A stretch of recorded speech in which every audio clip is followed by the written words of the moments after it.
Bienvenue dans notre magazine des sports. Nous ouvrons tout de suite ce journal sportif avec un reportage consacré au biathlon. 1200 inscrits, 4 disciplines, de l'endurance, du muscle et de la sueur. Pour sa 3e édition, le biathlon se déroulait comme à son habitude autour du lac de Bienne. Inline, natation, VTT et course à pied en individuel, en couple ou en équipe. Tous les participants ont dû braver les conditions météorologiques pas forcément accueillantes. Chez les hommes, le public a eu droit à un finish incroyable. Voyez plutôt par vous-même.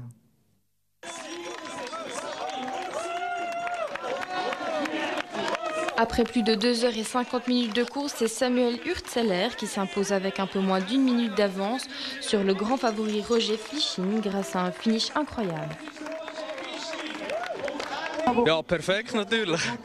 C'était parfait. En plus, je gagne devant Roger Flisching. Je pense que c'est la course de ma vie.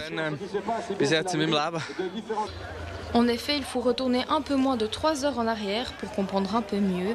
Enfin, un peu plus que 3 heures. Le maire de Bienne, Hans Stöckli, un peu trop pressé de voir partir les 1200 courageux coureurs, a donné le départ un peu trop tôt.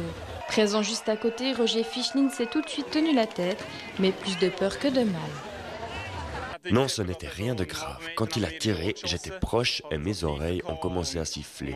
Pendant un moment, je n'ai rien entendu, mais ce n'était pas un problème. Ce petit incident de parcours rapidement réglé, les coureurs ont pu s'élancer pour les 14 km d'inline et directement le grand favori zurichois s'est placé en tête.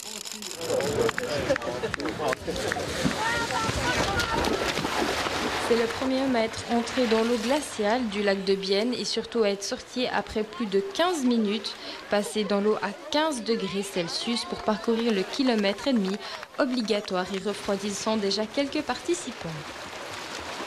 En tête après les 2 premières épreuves, c'est naturellement en tête que l'on retrouve Roger Flisching en VTT, 25 km de course mais surtout 860 mètres de dénivelé. Le visage de ses concurrents commence à être marqué et sur les hauts de Macolin, le coup de pédale est bien moins rapide. Mais le policier zurichois n'était point touché par la fatigue et lors des 12,5 km de course à pied, il comptait encore un peu plus de 2 minutes d'avance sur son premier poursuivant à un peu moins de 4 km de l'arrivée. Mais le finish est connu. L'improbable s'est produit et il s'est fait dépasser à quelques mètres de l'arrivée. Moi, j'ai eu une bonne une course solide et finalement, Samy était plus rapide et je n'ai plus pu réagir. J'étais surpris. Je pensais que mon avance était plus grande, mais c'est comme ça et dans 3 semaines, il y a une autre course.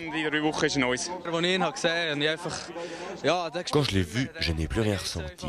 J'étais certain que j'allais le rejoindre. J'ai pensé qu'il allait me suivre. Mais quand j'ai vu qu'il n'arrivait pas, alors j'ai donné 150%.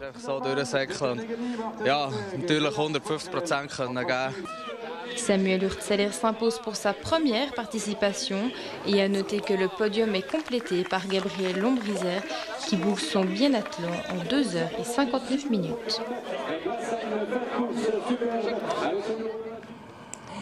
Les surprises chez les femmes ont également été de taille. En effet, contrairement à toute attente, ce n'est pas une coureuse partie favorite qui a remporté la course.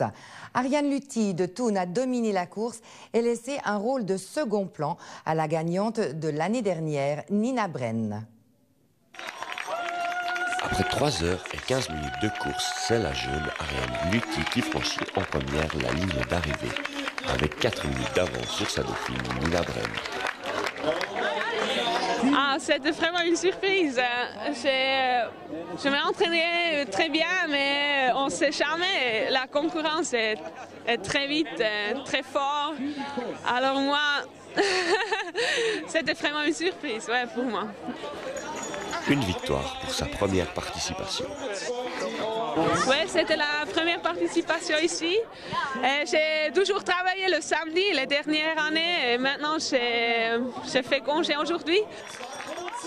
À noter encore que la 3e place du podium est complétée par Ariane Gutknecht qui arrive avec un peu plus de 15 minutes de retard sur la grande gagnante Ariane Luthi.